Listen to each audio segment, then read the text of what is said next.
Friends, അസ്സലാമു അലൈക്കും. പുതിയ വീഡിയോയിലേക്ക് സ്വാഗതം. അപ്പൊ ഇനി നമുക്ക് എന്താ ഈ ബോട്ടി എന്നൊക്കെ പറയില്ലേ, പശുവിന്റെ അതാട്ടോ കിട്ടിയിരിക്കണത്. അത് എങ്ങനെയാണ് നമ്മള് മിക്കവാറും ഞാൻ പറയട്ടെ, ഇവിടെ ഞങ്ങള് കുട്ടികൾക്കൊന്നും ബോട്ടി അങ്ങനെ വലിയ ഇഷ്ടമല്ല. അതിന്റെ സ്മെല്ല് എന്നൊക്കെ പറഞ്ഞിട്ട് അങ്ങനെയാണ്. അപ്പൊ ഇതിന്റെ സ്മെല്ലില്ലാതെ നമുക്കിത് കഴിക്കാത്തവരും കഴിക്കും. അതെങ്ങനെ ഉണ്ടാക്കണേ ഞാൻ കാണിക്കണം കേട്ടോ. ഇത് നല്ലോണം കഴുകി എടുക്കട്ടെ. ഇത് കഴുകിയിട്ട് ഇത് എങ്ങനെയൊക്കെയാണ് കാണിക്കാം കേട്ടോ. കഴുകിയെടുത്ത് കഴിഞ്ഞിട്ട് നല്ലോണം വൃത്തിയാക്കിട്ടോ. കുറെ പ്രാവശ്യം കഴുകിയിട്ട് ഞാൻ കഴുകിയത് ഞങ്ങൾക്ക് തന്നെ കാണിച്ചു തന്നിട്ടില്ല. നല്ല വൃത്തിയാക്കി വെച്ചിട്ടോ. ഇനി നമുക്ക് വെള്ളം ഉണ്ടല്ലോ, ഒരു ഞാന് പച്ചവെള്ളമല്ല, ഒരു ബോയിലായ വെള്ളമായിരുന്നു, അത് ഇതിക്ക് ഒഴിച്ചു വെച്ചത് കേട്ടോ. ഇനി അതേപോലെ മഞ്ഞപ്പൊടി മാത്രം ഇട്ടാൽ മതി കേട്ടോ. അത് ഇനി നമുക്കിത് എന്താ ഞാൻ പറയാം. ഇനി ഇതാക്കണ നമ്മള് അടുപ്പത്ത്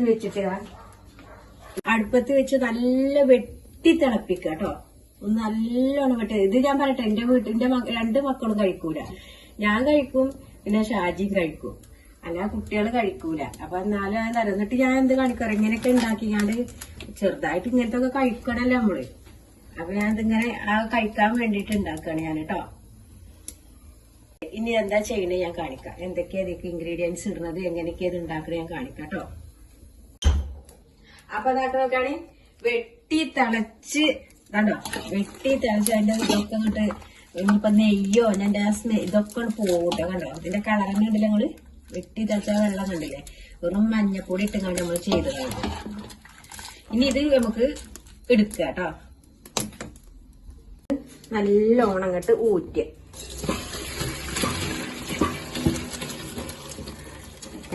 ഇങ്ങനെ ഊറ്റിയെടുക്കണം. മഞ്ഞൾ മാത്രം ഇട്ടതാണ്. ഇതുണ്ടാവും നമ്മൾ നല്ലോണം ഊറ്റി അതിന്റെ വെള്ളം കളഞ്ഞു കണ്ടോ. ഇനി എന്ത് ചെയ്യാ, നമ്മളിനി ഇത് വേവിക്കണം. വേവിക്കാൻ ഞാൻ ഈ കലം വേണ്ടല്ലോ, എത്ര അല്പം വേണ്ടല്ലോ, ഇത്ര അല്പം വേണ്ട. ഇത് മാറ്റിയൊക്കെ കേട്ടോ. ഈ കലം കുറച്ച് വലിയതാണ്. കണ്ടപ്പോഴേ ആ കലം വേണ്ടി വരും. അപ്പൊ ഞാൻ പറഞ്ഞില്ലേ, നമ്മള് ഇറച്ചിയും ഇതൊക്കെ കൂനൊക്കെ വാട്ടിയ മാതിരിയാണ് എന്നാ പറയാം. അപ്പൊ ആ കലം ഇനി വേണ്ട. അപ്പൊ കലം മാറ്റി വെച്ച് വേറെ കലത്തിട്ട്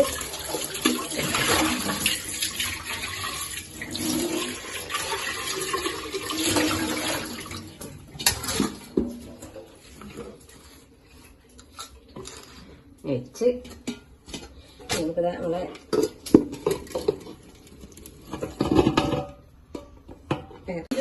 ഇത് വേവാൻ വേണ്ടിയിട്ടില്ല. മസാല കൂട്ടണമെങ്കിൽ വേവണല്ലോ, അതിക്ക് വേണ്ടിയിട്ടില്ല വെള്ളതാ നമ്മുടെ ഈ അടുപ്പിൽ വെക്കുക കേട്ടോ.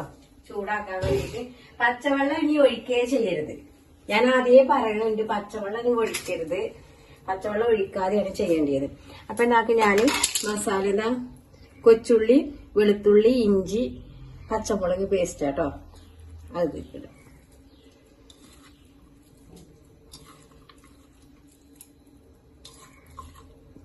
കുറച്ച് അവിടെ എടുത്ത് മാറ്റി വെക്കണ്ട. ഇനി ലാസ്റ്റ് നമുക്ക് ഒന്നൊന്ന് റെഡിയാക്കി എടുക്കാൻ വേണ്ടിയിട്ട് വെച്ചേക്കാം കേട്ടോ. തക്കാളി ഞാൻ ആഡ് ചെയ്യുന്നു കേട്ടോ. തക്കാളി സാധാരണ ഇടൂല എന്നൊക്കെ പറയാം, പക്ഷെ ഞാൻ തക്കാളി ഇടുകയാണ് കേട്ടോ. അപ്പോഴാണ് ആ ഒരു ചെറുതായിട്ട് ഈ തക്കാളിന്റെ പുളിയും ഈ കഴിക്കാത്തവർക്കൊക്കെ കഴിക്കാൻ തോന്നുക. അങ്ങനെയാണ് സ്മെല്ലും ഒക്കെ ആയിട്ട് ഇങ്ങനെ ഉണ്ടാവില്ല. അപ്പൊ ആ ഒരു പുളിയിലൂടെ അതാണ് ഇതിന്റെ ഹൈലൈറ്റ് ആയി ഞാൻ കൊണ്ടുവരുന്നത്. ഇപ്പൊ കറി ലീഫ് പോയി എടുത്തു തുടങ്ങിട്ടില്ല. കപ്പ ഉണ്ടല്ലോ, പൂള എടുത്ത് വെച്ചാട്ടെ. പൂളി ഒന്നും ഉണ്ടാക്കാറില്ല. ഇതൊക്കെ പാടെ കഴിക്കാനും ആൾക്കാരൊന്നുമില്ല. അപ്പൊ ഇനി ഇവിടെ അടുത്ത് ഉമ്മയുണ്ട്. ഇനിയിപ്പോ ഉമ്മാക്കാണെങ്കിൽ ഉമ്മാക്കും ഉണ്ടാവുക. പിന്നെ പൂള നമ്മൾ കുറെ ദിവസം ഇത് നമുക്ക് ഞാൻ പറഞ്ഞില്ലേ, ഞങ്ങളെ കസിന് കൊണ്ടുതന്നതിന്. അപ്പൊ കുറെ ദിവസം ഇത് വെക്കാൻ പറ്റില്ല. അപ്പൊ നീല കളറാവും. അപ്പൊ അത് വെക്കുകയാണ്. ഉണ്ടാക്കി വെച്ചാൽ പിന്നെ നമുക്ക് ഫ്രിഡ്ജിൽ വെക്കാലോ, നാളെയൊക്കെ എടുക്കാം, ചൂടാക്കി കഴിക്കാലോ വിചാരിച്ചിട്ട്. ഇങ്ങനെ ഇങ്ങനെ ക്രഷ് ചെയ്തിട്ടുള്ളൂ കേട്ടോ, ഞാൻ ലോ പൊടിച്ചിട്ടില്ല. പിന്നെ അതെ എന്തതിന് പറയാ, ഉലുവല്ലേ, ഉലുവ ഇങ്ങനെ പൊടിച്ചു വെച്ചതാണ്. കുരുമുളക് പൊടി കേട്ടോ.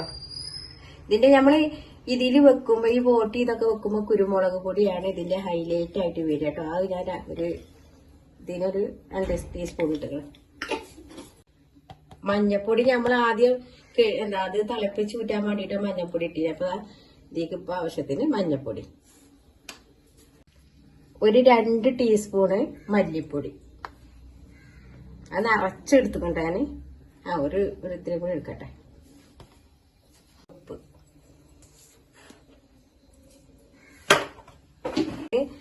റെഡ് ചില്ലി യൂസ് ആക്കണില്ല കേട്ടോ. കായപ്പൊടി ഇച്ചിരി നല്ലോണം മിക്സ് ആക്കുക കേട്ടോ. അപ്പൊ മസാലക്കിന് സ്മെല്ല് ചെയ്യുന്നില്ലേ, ഒന്നുമില്ലാതെ ഒന്ന് നമ്മൾ വേവിക്കാതെ തന്നെ മസാലന്റെ സ്മെല്ലൊക്കെ ഈ കാലം മതില്ലേ.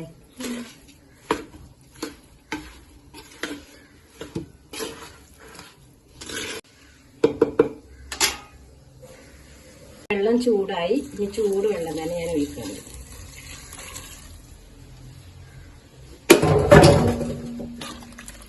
പുറത്തുനിന്ന് എടുത്തോണ്ടിട്ട് ഇതിലിടട്ടെ. കറി എടുത്ത് കൊണ്ടുവന്നിട്ടില്ല.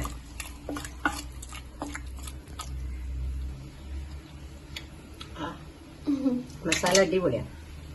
ഇനി ഇത് നമുക്ക് വെക്കാം. ഞാൻ ഇതിലേക്ക് ഇനിയിപ്പോ കറി ലീഫും കൂടി ഉള്ളു ഇടാൻ. അത് ഞാൻ പറിച്ചു കൊണ്ടുവന്നിട്ട് ഇതിലിടും കേട്ടോ. പറിച്ചു വെക്കണം കേട്ടോ. കറി ലീഫിന് പോയിട്ട് വേണം എനിക്ക് എടുക്കണം. എന്നിട്ടത് ഞാൻ വന്നിട്ട് ഇടും. അങ്ങനെ ഡ്രൈ ആയിട്ടാണ് ഞാൻ വേവിച്ചെടുക്കുന്നത്. ഇതാ കണ്ടോ, അടിപൊളി ടേസ്റ്റ് ആയി. ഇനി വേണമെന്നുണ്ടെങ്കിൽ കൊച്ചുള്ളി ഉണ്ടല്ലോ, വറവിടണത് ഞാൻ കാണിക്കണ്ടല്ലോ. ഇപ്പൊ ഇതാണ് ഇതിന്റെ മസാലക്കൂട്ടം ഞാൻ കാണിക്കുന്നത്. വറവിടുന്നത് പറഞ്ഞാല് ഈ കൊച്ചുള്ളി കൂടുതൽ എടുത്തിട്ട് പച്ചമുളകൊക്കെ ഇട്ടുകാണ്ട് അതിങ്ങനെ നമ്മള് കടലത്ത് വെച്ചുകാണ്ട് ഇങ്ങനെ വറുത്തെടുക്കൂലേ, അങ്ങനെ ചെയ്യാം. അപ്പൊ ഞാൻ പറഞ്ഞില്ല, ഞാൻ കപ്പ അവിടെ കണ്ടോ ഉണ്ട്. അപ്പൊ ഈ കപ്പിക്ക് ഞാൻ എന്താ ചെയ്യാന്നറിയോ, ഇതേപോലെ വലിയുള്ളിയും തക്കാളിയും പിന്നെ കൊച്ചുള്ളിയും പിന്നെ നമ്മളധികം ഫസ്റ്റ് നമ്മൾ ഇട്ടില്ല മസാലയും കുറച്ചെടുത്ത് വെച്ചിട്ടില്ലേ, അതൊന്ന് വാട്ടിയിട്ട് ഇത് കുറച്ചിട്ടിട്ട് കുറച്ച് വെള്ളം പോലെ അങ്ങനെ കുറച്ച് ചാറ് പോലെ അങ്ങനെ ആക്കിയെടുക്കും. ഇപ്പൊ അതൊക്കെ ഞാനോ നമുക്ക് ഉച്ചക്ക് കഴിക്കാൻ വേണ്ടി ഞാൻ കാണിച്ചു വെച്ചാൽ അത്.